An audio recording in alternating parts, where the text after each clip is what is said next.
आप देख रहे हैं स्ट्रेट टॉक मेरे साथ। इंसान क्यों बन जाता है आखिर हैवान। ये एक कहानी जिसका मैंने जिक्र किया ब्रेक में जाने से पहले, उसी को ही संदर्भ में रखते हुए, उसी को ही जहन में रखते हुए आज ये विषय इस मंच पर से हम उठा रहे हैं। और जैसा मैंने पहले भी कहा कि ये किसी भी देश के साथ जुड़ा हुआ ये मुद्दा हो सकता है, किसी बच्ची के साथ जुड़ा हुआ ये मुद्दा हो सकता है, किसी टीनेज बच्ची के साथ जुड़ा हुआ सकता है, ये किसी महिला के साथ ये मुद्दा जुड़ा हो सकता है, जो शायद हमारे संज्ञान में नहीं आया, लेकिन जब जब संज्ञान में आता है तो हम में से कितने लोग हैं जो इस पूरे मुद्दे को प्रमुखता से उठाते हैं। तो ये जो कहे मुद्दे हैं, ये जो मसले हैं, ये किसी एक देश के साथ नहीं जुड़े हुए, ये बल्कि ये पूरी दुनिया के साथ जुड़े हुए हैं, जहां पर कहीं ना कहीं किसी कोने में शायद अभी एक घटना, ये जो वारदात है अभी हो रही होगी। हम सभी गर्व से कहते हैं कि हम भारत देश में रहते हैं, पर क्या हमने कभी ये सोचा होगा कि हमारा देश जो पूरे विश्व में नारी को सम्मान देने के लिए जाना जाता है, जहां पर कहते हैं कि सर्वत्र नार्यस्ते पूजन्ते, वहां वास्तव में बेटियों की आखिर इज्जत है क्या, जब आपके सामने आंध्र प्रदेश के गुंटूर जैसी वारदात सामने आ जाती है, जहां पर 13 साल की बच्ची को 8 महीने तक किस तरीके से इस्तेमाल किया जाता है, ठीक एक सब्जेक्ट की तरह, एक ऑब्जेक्ट की तरह। आज किसी भी अखबार को आप उठाकर देख लीजिए या किसी भी न्यूज चैनल को लगा ले, शायद ही कोई ऐसा दिन होता होगा जब रेप की घटना ना होती होगी। होती है, हर कहीं होती है। सवाल ये कि क्या यही हमारा समाज है? क्या कारण है कि दरिंदे जो हैं वो बच्चियों को तक नहीं छोड़ते हैं? 2 महीने की बच्ची, 3 महीने की बच्ची, क्या चल रहा है ये सब कुछ? चाहे वो बच्ची 8 महीने की हो या 8 साल की, जब इस तरीके की कोई घटना होती है तो हमारा समाज भी उन दरिंदों का साथ अप्रत्यक्ष रूप से देता है। और लोग फिर यही कहते हैं कि लड़कियों को तो देर तक बाहर रखना ही नहीं चाहिए, मॉडर्न कपड़े ना पहनाओ, ज्यादा पढ़ाओ ना, पता नहीं कौन कौन सी नसीहतों को ये झड़ी लगा देते हैं ये समाज के जिम्मेदार लोग। हमारा उन सभी समाज के ठेकेदारों से एक ही सवाल कि इसमें उन बच्चियों का आखिर क्या दोष है जिनको रेप की परिभाषा तक समझ में नहीं होगी। 13 साल की बच्ची, गुंटूर की इस बच्ची को भी शायद पता नहीं होगी। आज मेरे साथ समाज सेविका, सोशल एक्टिविस्ट ज्योति बावाजी इस वक्त जुड़ी हुई हैं। महिलाओं, बच्चियों के हर मुद्दे को, उनकी हर मसले को बड़ी प्रमुखता से उठाती हैं। उनकी आवाज हर बार काम करती है। उनका एक एक जो वचन है वो जब हमारे कानों तक पहुंचता है तो चीजें रियल लगती है और हम ये सोचने पर मजबूर हो जाते हैं कि जो चीजें चल रही हैं क्या वाकई ही हम उस पर सोच भी रहे हैं, या फिर ये सोचकर हट जाते हैं कि ठीक है अब ये नॉर्मल है, हम लोगों के लिए कॉमन हो चुका है, ये हर कहीं हो रहा है, अब इसमें नया क्या हो रहा है। सोशल एक्टिविस्ट ज्योति बावाजी इस वक्त मेरे साथ जुड़ी हुई हैं। मैम, बहुत बहुत स्वागत है आपका स्ट्रेट टॉक में। शुक्रिया गीतू दे। एक बार फिर से एक दिल दहलाने वाली घटना ने हमको अंदर से झकझोर कर रख दिया है। ये शायद उन लोगों को झकझोर रहा होगा अंदर से जो हमेशा से ही ऐसे कहीं मसलों पर सोचने पर मजबूर हो जाते हैं। ठीक, मैं भी ऐसे यहाँ पर सोचने पर काफी कुछ मजबूर हो रही हूँ कि आखिर क्या चल रहा है। मैं तो ये कहूंगी कि महात्मा गांधी जी ने कहा था कि जिस दिन महिला जो है, एक जो बच्ची है, एक कॉलेज जाने वाली, स्कूल जाने वाली बच्ची, या फिर एक महिला रात में जब स्वतंत्र रूप से सड़कों पर चलेगी ना, तो उस दिन हम ये कह सकते हैं कि हमारा जो देश है एक्चुअल में आजाद हो चुका है, उसने स्वतंत्रता हासिल कर ली है। शायद गांधी जी के सपनों के भारत में वो स्वतंत्रता मुझे लगता है कि अभी भी नहीं मिली है। क्या कहेंगे आप? बिल्कुल ठीक, आपने बिल्कुल ठीक कहा, क्योंकि वाकई फिर से ये हादसा होना दिल दहला देने वाली बात है। और मुझे तो अब ऐसे लगने लग गया कि जैसे हम बहुत ही पिछली सदी में चले गए हैं। ये हमारे लिए एक अफसोसजनक अवस्था है। अब फिर क्यों ऐसा हुआ ये मुझे भी अब समझने में थोड़ा वक्त लग रहा है, लेकिन मेरी कोशिश हमेशा रही है कि मैं इस बात को समझूं। क्या इसमें गलती फिर कोई कानून की थी, क्या कोई गलती कोई पुलिस सिस्टम की थी? तो मुझे अब ऐसा लगता है ऐसा कुछ नहीं रहा। अब गलती बदल गई है। गलती किसकी है ये अब वो सोचने का वक्त आ गया है। इतनी दरिंदगी फिर से होना, कोई ना कोई सवाल तो उठाती है ना। मुझे लगता है अब लोग फिर दोष देंगे कि हमारा कानून अंधा है, हमारा पुलिस सिस्टम ठीक नहीं है, हमारी ये ठीक नहीं है। मैं अब उनको दोष नहीं देना चाहती। मुझे लगता है कि अब पहलू बदल गए हैं, दोष अब हमारा सबका भी हो गया है। क्या आपने कभी ऐसा सोचा है? क्या आपने सोचा है जब पुलिस कुछ देर बाद इनको छोड़ देगी तो उनका परिवार वाले, समाज वाले उनके साथ क्या बर्ताव करेंगे? लेकिन वो कोई भी बर्ताव नहीं करेंगे। उनकी माएँ उनको वैसे ही अपना लेंगी, और लड़कियां आ जाएंगी जो उनसे शादी कर लेंगी, सोसाइटी उनको भूल जाएगा। ये सारी चीजें जो अब हो रही है ना, ये क्राइम को बढ़ावा दे रही है। इन लोगों को लगता है कि हमारा कानून ज्यादा से ज्यादा 7 साल की सजा दे देगा, कोई बात नहीं, काट के वापस आ जाएंगे। तो इसीलिए मुझे लगता है कि ये चीजें बढ़ती जा रही हैं, रुकने का नाम ही नहीं ले रही। अब ज्योति जी। मुझे ऐसा लगता है कि जी जी जैसे, हाँ हाँ जी, जी जी, अपनी बात कहिए, आप कंटिन्यू कीजिए। नहीं, मुझे ऐसा लगता है कि ये समस्या, ये दरिंदगी तभी रुकने वाली है जब सब लोग मिलके कोई ना कोई एक्शन लेने पे उतारू हो जाएंगे। हम्म अदरवाइज ये दरिंदगी फिर से होती रहेगी, और हम्म हम आजाद होने के बजाय फिर गुलाम होते चले जाएंगे। हम्म शायद हम सोच के आज गुलाम हो चुके हैं। बिल्कुल, हम सोच के गुलाम हो चुके हैं। हम्म पता नहीं वो दरिंदे जो थे उनकी मानसिकता क्या रही होगी, वो किस तरह के परिवार से पले होंगे, वो किस तरह की सोसाइटी से पले होंगे। मैं परिवार को दोष ज्यादा नहीं देती कि हमारी सोसाइटी में कुछ ना कुछ ऐसा जरूर होता है जिनके कारण इनकी मानसिकता इतनी गंदी हो जाती है। अब सोचो, अब उस लड़की ने क्या पहना होगा जो उनको एक्साइट कर दिया? बिल्कुल। कुछ पहना था क्या हम्म उसने? बिल्कुल, कोई एक ये सिंपल बात से सही। कपड़े, तो फिर क्या था? जी जी। अब ये सोचने का वक्त हम्म आ गया है। ज्योति जी, देखिए हर आदमी तो जन्म होते ही बलात्कारी होता नहीं है। कोई भी आदमी बिल्कुल, बलात्कारी आखिर बन कैसे जाता है, ये सवाल मेरा आपसे, मैं इस पर आपका जो है टेक लेना चाहूंगी। मैं ये कहूंगी कि बनता इसलिए है कि हमारी परवरिश में आज तक भी कभी लड़कों को गाइड करना बताया ही नहीं गया। उन्हें बचपन से बताया ही नहीं गया कि औरत क्या चीज है, लड़की क्या चीज है, उसको हाथ लगाना क्या चीज है। और सबसे बड़ी बात है कि जब हम स्कूल कॉलेजेस में पढ़ते हैं, आप सब लोग पढ़े हैं, सारी दुनिया पढ़ी है, इंडिया की खासतौर पे बात करें, हमें कानून के बारे में, इन छोटी सी चीजों के बारे में पढ़ाया ही नहीं जाता।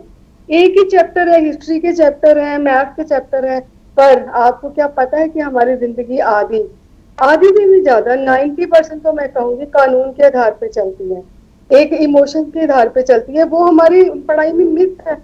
अब एक बच्चा, जब लड़का जब परवरिश ले रहा है, स्कूल में पढ़ रहा है, घर से बात कर रहा है, कौन उसको बता रहा है कि ये चीजें गलत है? किसी को हाथ लगाना दुनिया का सबसे बड़ा पाप है। क्या कभी हम लोग अपने घरों में जान के देखें, स्कूलों में जान के देखें, क्या हमें पढ़ाया गया कभी? वो तो कंट्रोल ही नहीं कर पाते। और दूसरा, हमारा सोशल मीडिया जिस तरह से लोगों पर हावी हो रहा है, जी। हमारी संस्कृति ऐसी नहीं थी जो उन्हें नहीं दिखाया थी। जा रहा है। जी, अब बिल्कुल उनको सही। दिखाने की वजह से उनकी दरिद्रता बढ़ती जा रही है। इन चीजों के ऊपर तो कोई काम ही नहीं कर रहा ना, करना भी नहीं चाहता, बात ही नहीं करना चाहता। फिर वही चैप्टर बढ़ेंगे, ये दरिंदगी लोग हैं, इनको फांसी दे देनी वही चाहिए, चीजें दोबारा। इनको मार देना चाहिए। ये चीजों के बावजूद भी एक्शन क्या लिए गए, एक सोशल अवेयरनेस क्या की गई है, स्कूलों में क्या तब्दीली है, क्या किसी ने इस बात पर चर्चा की है? ये जो अब कैंडल होगा, सब कुछ होगा, ये होगा, बिल्कुल। लोग सड़कों में आएंगे, पर जी। इसका क्या फायदा? और उसके बाद सब भूल कितने जाएंगे। केस लगातार हुए हैं, तो बदलने चाहिए थे ना, ये तो बढ़ रहे हैं हमारे केस। यही यही तो वो चीज़ है जो हमें बार बार सोचने को मजबूर कर रही है।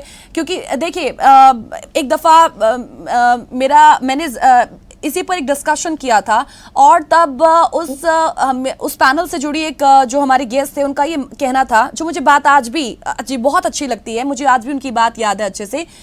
मेरे जहन में अभी तक उनकी वो कही हुई बात है कि मैंने जब उनसे सवाल किया था कि ये क्यों चीज़ें हो रही हैं, आखिर इसका सबसे बड़ा कारण क्या माना जाए, क्योंकि हर एक तो बलात्कारी पैदा नहीं होता है। उनका ये कहना था कि बच्चा जब गर्भ में पल रहा होता है, वहीं से ही उसकी जो सोच है वो पैदा होने लगती है, जो सोच है वो एक बनने लगती है। माँ जो सोच रही है उसका सीधा एक असर जो है वो उस बच्चे पर भी पड़ता है, और फिर बच्चा जब बाहर आता है, दुनिया में आता है, वो जो चीज़ है वो उसको, जो दायरा है उसकी सोच का, वो आगे बढ़ने लगता है। और एक परिवार का, माँ बाप का जो सबसे बड़ा रोल होता है उस बच्चे को बड़ा करने तक का, उसकी सोच को अच्छा करने तक का, वो एक सबसे बड़ा रोल होता है। और शायद आज इसी रोल को पेरेंट जो हैं, अभिभावक हैं, वो भूल चुके हैं। एक बच्चे को तमाम हिदायतें दे दी जाती हैं, लेकिन क्या उस लड़के को कभी हिदायतें देती होंगी वो? क्या जी। मैं आपकी इस बात को काटती हूँ कि जो माँ सोचती है वो बच्चे का करते हैं। माँ कभी भी किसी का बुरा नहीं सोचती, माँ किसी को मारने के नहीं सोचती, माँ किसी को भी आपको क्या लगता है जो ये लोग इतना टेररिज्म करते हैं, चोर बनते हैं, हम्म बलात्कारी बनते हैं, क्या वो हम्म किसी की माँ की सोच का अंश है? हम्म बिल्कुल नहीं, ये बात मैं बिल्कुल डिनाई करती हूँ। हम्म हाँ, परवरिश में फर्क हो सकता है, लेकिन माँ परवरिश। की सोच का इस पर असर नहीं हो सकता। हम्म अब आप बड़े बड़े देखिए, कई तवाइफों के बच्चे भी इतने इतने बड़े मुकाम पर पहुंचे हैं, वो कैसे पहुंचे हैं? हम्म वो तो एक तवाइफ थी ना। हम्म ये परवरिश की सोच है, ये हमारी सोसाइटी की सोच है, हम्म जबकि ज्यादातर लोग जो है सोसाइटी में आने के बाद हम्म बदलते हैं। हम्म अब हमारी सोसाइटी हमें जो दे रही है, हम्म सोशल मीडिया के नाम पर जो खुलापन हमें दे रही है, तो वो सारे नतीजे इन पर ही आ रहे हैं ना। कभी क्या किसी सोसाइटी ने मर्द को ये चीज सिखाई है कि ये कंट्रोल करने वाली चीज है, जानवर बनने वाली चीज नहीं है? हम्म कौन डिस्कस करता है? आप अपने घर जान के, मैं अपने घर जान सकती हूँ, कोई भी नहीं करता डिस्कस। हम्म ना ये बात लड़कों के तो साथ डिस्कस की नहीं जाती। हम्म सारा जोर आज भी लड़कियों को समझाने में लगा है कि अच्छा खुलापन तो देंगे, लेकिन ये लिमिटेशन है। तो उनको कौन, क्या हम्म किसी माँ ने पूछा है रात को मेरा लड़का 11 बजे तक बाहर है, वो क्या कर रहे हैं? वो क्या वो करे? कहती है वही लड़का है, वही जाती है तो। हाँ हाँ अब तो ये नहीं पता हम्म कि अगर वो 11 बजे तक, बारह हम्म बजे तक बाहर है, तो उसका मन को आपने कंट्रोल करना नहीं सिखाया, वही तो चीज। वो कहीं कोई भी जाग के कर सकता है। हम्म इसीलिए परवरिश पर, सोसाइटी पर ये सवाल अब सब पर है। कानून को बार बार बीच में मत लाया जाए। मत लाया और जाए। सारी टेक कानून पे लगाई, क्या कोने कोने पर पुलिस बैठ सकती है? हम्म अब एक कानून तो निर्भया। लॉजिकली बात सोचते बिल्कुल ना। हाँ बिल्कुल अब निर्भया। वो कह देंगे शासन ने काम नहीं किया, ये गलत था, वो गलत था। वो कुछ भी गलत नहीं था। करोड़ों की दुनिया है, हमारी पॉपुलेशन है, कोने कोने में। अब पुलिस नहीं बचा सकते। हमारी जिम्मेवारी कहाँ है? कौन करेगा इस चीज को? उनकी मानसिकता को देखने के लिए आपको खुद को भी कहीं ना कहीं स्टैंड करना पड़ेगा। पढ़ना अब पड़ेगा। हमें तो पता लग ही गया कि इसमें कौन सी बड़ी बात है, जब जी। आप बोलोगे कि वो दरिंदा था। वो तो हमें हाँ पता लग ही गया कि वो दरिंदा हाँ था। हाँ हम्म कैसे बना, क्यों बना, अब हमने आगे क्या करना है, ये बात छेड़िए ना। बिल्कुल बिल्कुल ज्योति बाबा जी, मैं आपकी बात से सहमत हूँ। एक छोटे से ब्रेक के लिए यहाँ पे रुक रहे हैं, तुरंत लौटेंगे स्ट्रेट टॉक में। फिर से आप सभी का स्वागत करते हैं स्ट्रेट टॉक में। आज आंध्र प्रदेश के गुंटूर में हुई उस कहें उस जो घटना हुई है, उस एक कहीं विध्वंस जो घटना घटी है, उसका जिक्र आज हम कर रहे हैं और फिर सवाल यही उठा रहे हैं कि एक जो इंसान है वो आखिर हैवान क्यों बन जाता है। मुझे हमेशा से ये लगा करता था कि जो रेप करने वाले होते हैं वो इंसान तो हो ही नहीं सकते, वो दैत्य होते हैं। क्योंकि फिर उसके बाद कई शोध आने शुरू हो गए और उसके बाद कई आर्टिकल्स आने लग गए रेपिस्टों के साथ, जिस तरीके का इंटरव्यू और उनकी एक मानसिकता को परखने समझने की कोशिश की जाती है, उस तरीके के शोध जब सामने आए तो उनको पढ़कर ऐसा लगता है कि ये तो हमारी तरह ही है, ये एक आम इंसान है, उनकी एक साधारण सी सोच है, लेकिन उस साधारण सोच में कहीं ना कहीं एक विकृत मानसिकता छुपी हुई है जो उन्हें जो बहुत समय से ही जो है उनके दिमाग में, उनके जहन में डाल दी गई है, या फिर कहें वो सोच अपने आप में क्यों ऐसी बन गई। ज्योति बाबा जी, एक बार फिर से मैं आपका स्वागत करूंगी स्ट्रेट टॉक में। रेप का कारण जो है ये कोई एक कहें कोई छोटी समस्या नहीं है। रेप इसलिए होते हैं क्योंकि रेप करने वालों की हमेशा से हिम्मत बढ़ जाती है। अब हम देखते हैं कि निर्भया का केस, इसे हम भूल नहीं सकते हैं आज भी। जब वो हमारे सामने दिसंबर का महीना आता है तो हम उस दिसंबर, हालांकि दिसंबर में कई फेस्टिवल जरूर आते हैं, लेकिन वो जो एक घटना है ना निर्भया के साथ जो हुआ, वो भी हमारे जहन में एकाएक आ ही जाता है, हम भूल नहीं सकते हैं। उसके बाद बहुत सारी चीजें हुई हैं, बहुत समाज भी बदलने की कोशिश की, समाज ने बहुत कुछ कहा भी, सोशल प्लेटफॉर्म पर सालों जो है लाखों चीजें की गई हैं, लेकिन कहने का मतलब है कि हिम्मत जो है फिर भी इन लोगों की बढ़ती जा रही है, क्योंकि एक समाज का सपोर्ट इनके साथ आज भी बना हुआ है। ये जो समाज की ही एक सोच बनी हुई है कि नसीहतें हमेशा उन बच्चियों को दे देना कि घर से बाहर ना निकलो, अच्छे कपड़े पहन लो, लेकिन लड़कों के लिए कोई कुछ क्यों नहीं, आज भी क्यों नहीं?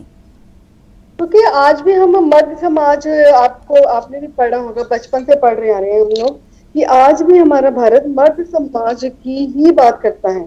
उसको लगता है कि वो ही है, महान है, तो उसी का समाज है, उसी की चीजें हैं, इसीलिए तो वो फिर बदलने तो की मैं ज्योति कोशिश जी नहीं ये करता। कहूंगी कि दुख ही इस बात का है कि हमें आज भी देश को पुरुष प्रधान देश कहना पड़ बिल्कुल। रहा है। अब औरतें भी तो इस चीज को सपोर्ट करती हैं। क्या कभी हमारे देश में सुना है कि अगर कोई रेपिस्ट बाहर आया है तो किसी औरत ने कहा कि मैं इसके साथ शादी नहीं करूंगी? याद होगा आपका वो केस जिसमें एक नर्स का रेप हुआ था और 35 साल वो बेड रिडन कोमा में रही थी।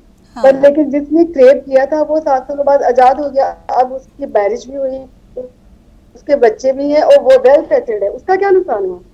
उसका कोई नुकसान नहीं हुआ। इसीलिए तो मैं कहती हूँ कि समाज का हर मेंबर इसमें इन्वॉल्व है। क्या किसी की बहन ने कहा है कि हमें ऐसा भाई नहीं चाहिए? किसी की माँ ने कहा है कि हमें ऐसा बेटा अपने घर में ही नहीं चाहिए? और देखो कितनी बड़ी बात है कि उनकी शादियां भी हो जाती हैं छूटने हाँ। के बाद। यस। तो फिर ये मर्द समाज ना हुआ तो क्या हुआ? क्या ये हमारा रोल नहीं है कि हम उनके साथ समाज में आने के बाद क्या बिहेव करते हैं? अगर हमें पता हो कि गलती करने के बाद अगर कानून ने अपने लॉ के अकॉर्डिंगली हमें छोड़ दिया, 7 साल पूरे कर लिए, 10 साल पूरे कर लिए, तो सोसाइटी तो फिर एक्सेप्ट कर लेती है उनको, हम्म। फैमिली फिर एक्सेप्ट कर लेती कर है। लेती है, हो तो फिर जाता है। इसमें हम क्या कहेंगे कि हमारा समाज आज भी ऐसा ही है? हाँ, हमें तो ये इतनी बड़ी समस्या है। अब जो हुआ छोटी सी बच्ची का, उसका क्या कसूर था? वही तो कसूर बात है तो ना। अगर हमारी हम कपड़ों को मानसिकता चले, का था ना। हाँ, कपड़ों को दोष दे दे तो एक जो 8 महीने की आ, बच्ची के साथ आ, हुआ, उसको आप बिल्कुल। किस तरीके से कोई अब परखेगा? अब समाज इन लोगों को फांसी पर भी चढ़ा देता है या कुछ भी कर देता है, इस लड़की को कभी एक्सेप्ट नहीं किया जाएगा। हम्म। ये सारी उम्र उसके साथ चीज चलेगी। तो बिल्कुल। ये इसीलिए मैं कहती हूँ ना कि कानून या पुलिस को दोष मत दो, फांसी मत मांगो, फांसी मांगो ये उनका डिजर्व करते हैं, लेकिन उससे पहले कुछ और भी मांगो कि ये मसले खत्म होने चाहिए। निर्भया का केस कितना डरावना था, लेकिन फिर हम्म। क्या रुका? फिर पिछली बार एक दादे पोते ने मिलके किया, वो कहाँ चले गए केस? सोशल मीडिया बिल्कुल। में आते हैं, हमें पता ही नहीं चलता क्या रिजल्ट आए हैं क्या नहीं हुआ। जब देहरादून में, सहारनपुर में शायद, रेप करने के बाद लड़की को जला दिया जला था, दिया गया। चार, हाथरस तो की चलो घटना, उन्नाव की घटना। हम्म। लेकिन लड़की गई, सब कुछ किया, फिर उसके बाद लोगों ने कोई पूछा कि क्या एक्शन हो रहे हैं? जब वो घटना हो जाती है ना तब हम बात कर लेते हैं, क्या हम उसके बाद में बात करते हैं भी क्या एक्शन हुई, नहीं होता। डिस्कशन हुई, हम्म। कितनी डिस्कशन हुई, अब क्या नए लॉजिक दिए गए हैं, क्या नए लॉ बने हैं, क्या इंफॉर्मेशन लोगों को स्प्रेड की गई है? ये तो हो ही नहीं रहा ना। हम्म। मैं तो कहती हूँ, मैं एक सोशल एक्टिविटीज होने की, मैं कई बार चीजें लिख के अपने पास रख देती हूँ। हम्म। मुझे बड़ा अफसोस होता है कि हमें लगता है कि हमारा सिस्टम है वो हमारी बात नहीं सुनेगा। अब मैं गुजारिश करना चाहती हूँ कि लॉ के बिना तो हमारी जिंदगी है ही नहीं। हम्म। हम एक स्कूटर तक नहीं चला सकते, कार नहीं चला सकते, कुछ भी नहीं कर सकते अगर इंश्योरेंस नहीं है। जी। अब अगर हमें लॉ नहीं पता, हम्म। हमें वायलेंस का लॉ नहीं पता, तो ये हमारे बेसिक सब्जेक्ट में शामिल क्यों नहीं होता? हाँ। हम्म। मैं तो ये गुजारिश करना चाहती हूँ कि हमारे बेसिक सब्जेक्ट्स को थोड़ा तब्दील करें, उनको बताएं कि ये चीजें खतरनाक हैं, वो मत करें। कौन बताएगा उनको? ज्योति जी, यहाँ पर एक सवाल, क्योंकि मैं ये एजुकेशन सिस्टम को लेकर भी आपसे करना चाहूंगी कि ये कहना सही होगा कि कहीं ना कहीं हमारे शिक्षा तंत्र में भी यौन शिक्षा की कमी ने कहीं ना कहीं इस तरीके के से युवाओं को रास्ते से भटकाया है? क्या ये सवाल करना जायज है? बिल्कुल भटकाया है, मैंने हम्म। आपको बताया ना। अब हम्म। बताओ कौन बताता है? आप नहीं पढ़े स्कूल में क्या? मैं नहीं पढ़ी हम्म। और लोग नहीं पढ़े? अब जो ये रेप तो आपको दिख गया, वो रेप भी है जो हमें नहीं दिखते, जी बिल्कुल। जो घरों में होते हैं, ऑफिस में होते हैं, बाहर होते हैं, अंदर होते हैं, वो भी तो है। तो ये सारे शिक्षा की तो गलती है। हम्म। अब माए तो जो पहले जमाने की, तो अब तो थोड़ा चेंज शायद हो जाए, जी। वो तो बात करने में हिचकिचाती थी। अच्छा मर्द, क्योंकि उनके लिए बेटा अगर पैदा हुआ है तो वे एक मर्द पैदा हुए, हम्म। मर्द से कौन बात करेगा? ये चीजें गलत है। वो मर्द को पैदा करती है, वो बच्चे को पैदा नहीं करती, कि यस। वो एक इंसान को पैदा नहीं करती। हम लोग मेल और फीमेल जेंडर्स में फंसे पड़े हैं। जब इंसान को पैदा करोगे तो ही इंसानियत की बात करोगे ना उससे, यस। वो कौन बहुत करेगा? अच्छी बात। बिल्कुल तो सही। इसलिए सारा तंत्र, इसलिए अब मैं पुराने तरीकों से यहाँ चैनल पे या उनको गालियां नहीं निकालना चाहती, ये दरिंदे हैं, इन्होंने ऐसे कर दिया, इनको मार दो, जी। इनको सड़क पे उतार दो, हम्म। फांसी दे दो, वो तो हम्म। होएगा ही। हम्म। पर उसके बाद की बात करो ना। ये सोचो कि आगे की बच्चियों को किस तरह सिक्योर करना है, हमें खुद को कैसे सिक्योर करना है, किस तरह ये चीजें होनी है। अब इनकी बात छेड़ो, अपने तब्दीली लाओ, अपनी सरकार को बोलो कि इनके एजुकेशन में इम्प्रूव करें। कौन लोग थे जो वो ऐसा करते? अब सोशल मीडिया पे हमारा इंडिया का जो कल्चर था, ये पॉर्न, ये सारी वेबसाइट्स बैन होनी चाहिए मैं थी। मैं इसी पर आने वाली थी जी। बिल्कुल, कहीं ना वो कहीं ये उसके लिए चीजें परोसने का मैंने जिम्मेदार। हम्म। मैंने चंडीगढ़ में, मैंने लोगों को, बच्चों को वहां खुद फोन पे उनको देखते हैं, वो हम्म। ऐसे स्टफ देख रहे हैं। हम्म। अब फोन की ऑनलाइन एजुकेशन तो स्टार्ट हो गई है, जी। लेकिन वो इन चीजों के साथ किस तरह सरवाइव करें जब हम्म। चीजें अवेलेबल हैं। यस। अब कहते पिक्चरें अवेलेबल है, कोई औरतें क्यों नहीं घर से बाहर निकल रही? जो जो चीजें अवेलेबल हो रही हैं, ये हमारी संस्कृति को थोड़ा टाइम लगेगा। यस। अगर आपने इनको लाना है तो फिर एजुकेशन सारा कुछ बदलो, सारे पेरेंट्स की काउंसलिंग करो, सबको बिठाओ, भी बताओ कि अब वक्त बदल गया है, अब हमें ये चीजें घर में करनी है। ज्योति जी, ये एक यहाँ चीज पर तो है ही। हाँ एक और फैक्ट ये भी है कि देखिए, ये जो आप जिक्र कर रहे हैं सोशल प्लेटफॉर्म का, इनमें से कुछ ऐप्स तो देखिए ऐसे हैं कि उपयोग जो यूजर्स है वो इन ऐप्स की पहुंच उन यूजर्स तक भी है, वो उसे प्रयोग करने लायक है भी, उसकी एज उतनी है भी या नहीं है, ये हर कहीं जो चीज है उसके सामने लाकर परोस दी गई है। बिल्कुल, उन्हें मतलब भी नहीं पता। अब देखो 12 साल का बच्चा वो चीजें देख रहा है, उसका इसका मतलब भी नहीं पता। मतलब भी नहीं पता, उसके लिए राइट। अब जब वो कोई चीज हम उसको ये तो पता चल गया कि ये चीजें लड़का और और लड़की का हाँ गेम है, बिल्कुल ज्योति जी। उसके लिए ये सारी चीजें गेम है। जब वो कोई यस। सामने आ जाता है तो फिर उन्हें पता ही नहीं है कि बिहेव यस, क्या करना है। बिल्कुल मैं सही। उसको प्रैक्टिकल कर देना, चाहे कुछ भी नुकसान हो जाए। ये चीजें आज हमारे सामने हैं, ये हमें दिखती भी हैं, ये हर पेरेंट को भी दिखती है। वही चीज है ना कि यहीं से ही चीजों को बदलना है हमें। पर ये चीजें कैसे, ज्योति जी यहाँ पे एक छोटा सा ब्रेक ले लेते हैं, ब्रेक के बाद हम इस बात को कंटिन्यू करेंगे। छोटा सा ब्रेक, तुरंत लौटेंगे। स्ट्रेट टॉक में जुड़े रहिएगा आप भी हमारे साथ। सभी व्यूअर्स का एक बार फिर से स्वागत करते हैं स्ट्रेट टॉक में। ज्योति बाबा जी, एक बार फिर से आपका भी स्वागत है। क्योंकि ब्रेक में जाने से पहले हम वही सोशल मीडिया का जिक्र कर रहे थे, इन सोशल प्लेटफॉर्म्स का, इन ऐप्स का हम जिक्र कर रहे थे, मोबाइल एप्लीकेशंस का, कि किस तरीके से इसने भी उस मानसिकता को और बढ़ावा देने का जो एक काम है उन बच्चों के सामने कहीं परोस कर रख दिया है, उन पुरुषों के सामने परोस कर रख दिया है। मैं इससे पहले आज के इस टॉपिक के दूसरे पहलू पर आपसे सवाल करूं, जो बात आप कह रहे थे ब्रेक में जाने से पहले, प्लीज आप उसे कंटिन्यू कीजिएगा।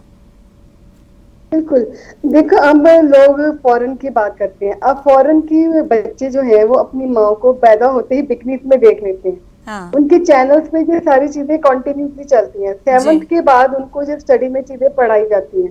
और मैंने कई बार देखा है कि मैं अब दिल्ली भी गई थी तो वहाँ अंग्रेज लोग थे, वो लोग बहुत ही कम इन चीजों को यूज करते हैं क्योंकि उनको ये क्यूरियोसिटी नहीं है, उनके लिए ये सारी चीजें नॉर्मल है।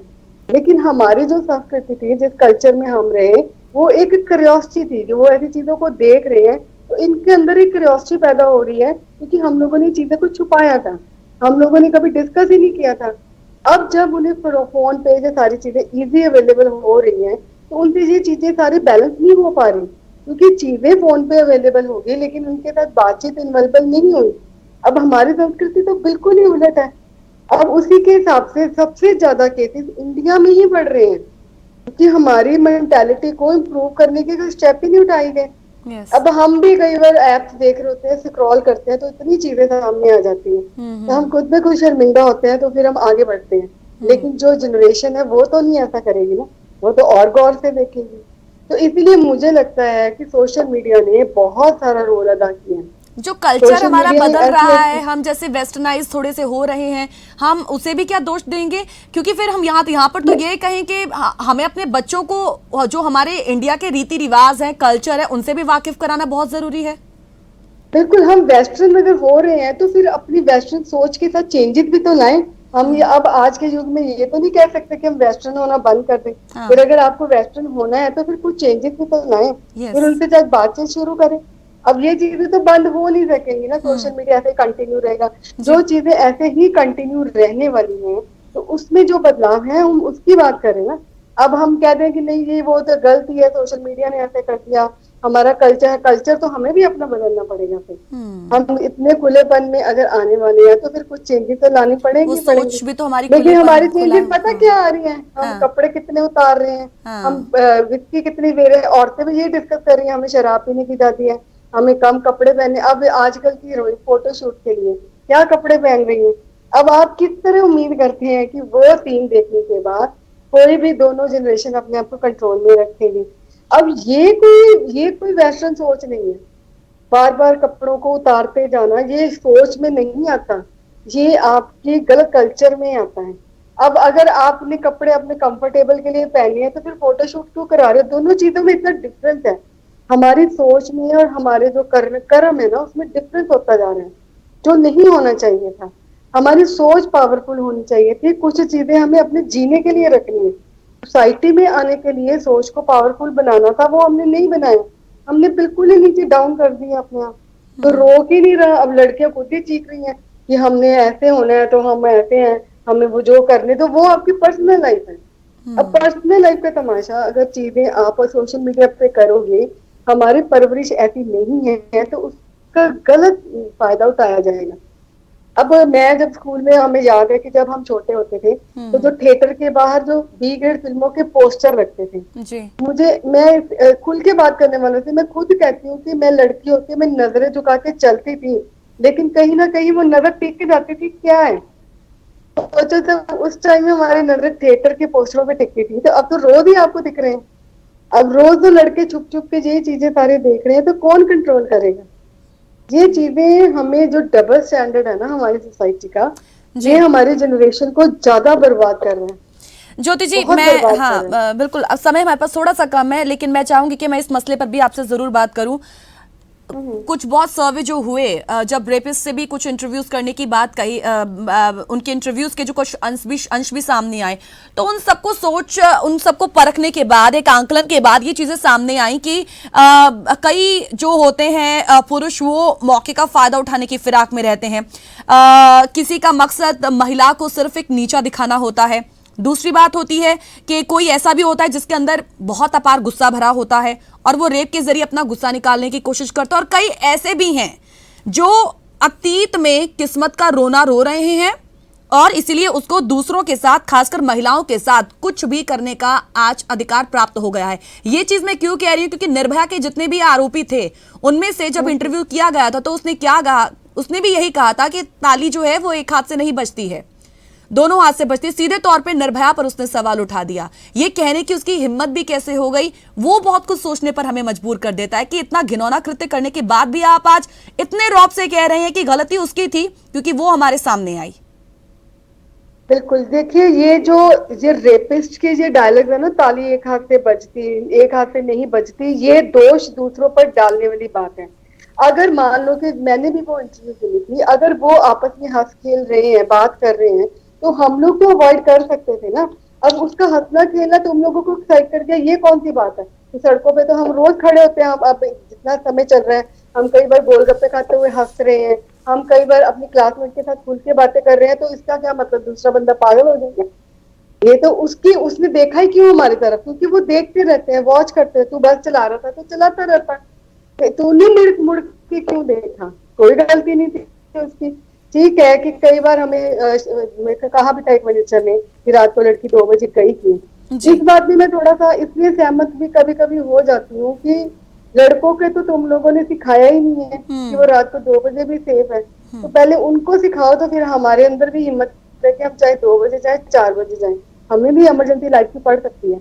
तो इसलिए इन चीजों को इम्प्लीमेंट करने के लिए पहले तो सोसाइटी, फिर वही बात आ जाती है कि स्टडी लेवल चेंज करो, परवरिश चेंज करो, सब कुछ चेंज करो। ठीक ठीक। अब वो तो उनके बयानों के ऊपर तो मैं इसलिए गौर नहीं करती कि उन्होंने, ये मर्दों की एक बात है, फ्रस्ट्रेशन निकालनी है तो सारा दोष जो औरतें उनको मिलती है निकाल दो। तुम्हें फ्रस्ट्रेशन है, तुम ब्रेक कर दो, ये कौन सी कैसी फ्रस्ट्रेशन है। इतनी फ्रस्ट्रेशन है, दीवार पर सर मार लो, कोई काम कर लो, भगवान का नाम ले लो। औरतें क्यों मिल जाती हैं बिल्कुल। खेलने के लिए किसी चीज में। थैंक यू इसलिए जी। ये बहाने हैं सारे, इनका कोई भी मकसद नहीं है। वही है ना, विकृत इसीलिए तो मानसिकता मर्द घूम फिर कर। समाज वाली बात फिर आ जाती है ना, हाँ बिल्कुल बिल्कुल। सारे बहाने तुम लोगों के चलिए, लिए हैं। हाँ तो चलिए ज्योति जी, शुक्रवार समय हम। कम है, और मुझे यहीं पे अब सम अप करना पड़ेगा पूरे प्रोग्राम को। और मैं बहुत आपका एक बार फिर से दिल से धन्यवाद करती हूँ अपना टाइम हमें देने के लिए। और आज जब इस मसलों पर बातचीत करने की ज़रूरत है, समाज तक अच्छे मैसेजेस पहुंचाने की ज़रूरत है, तो हमें ज़रूरत है कि मीडिया में ये चीज़ें लगातार आए और इन मुद्दों को प्रमुखता से उठाएं। और हमें अच्छा लगता है जब आप जैसे समाज सेवी हम लोगों के साथ जुड़ते हैं और इन मुद्दों को उठाने की कोशिश करते हैं। Thank you so much once again इस शो में आने के लिए। Thank you so much Geetu दे, और जस्ट हिंदी टीवी का भी। तो मैं इतना कमेंट जरूर कहूंगी कि आपके टीवी के माध्यम से मैं जहाँ तक लोगों से पहुंची हूँ, तो मुझसे वो बात करते हैं फॉरेन में भी, तो मुझे बड़ा अच्छा लगता है कि जस्ट हिंदी टीवी अपने मुकाम पर जा रहा है। यस। इसलिए उसको बहुत बहुत मुबारक। Thank you. Thank you so much. आपका मैसेज हमारे व्यूवर्स तक जरूर पहुंच गया होगा। सो इसी नोट के साथ इजाजत लेंगे। स्ट्रेट टॉक में आज के लिए इतना ही। प्रोग्राम कैसा लगा फीडबैक दे सकते हैं info@justbroadcasting.com के साथ, geet@justbroadcasting.com पर भी। फिलहाल बाकी प्रोग्राम्स के लिए जुड़े रहिएगा हमारे साथ। नमस्कार।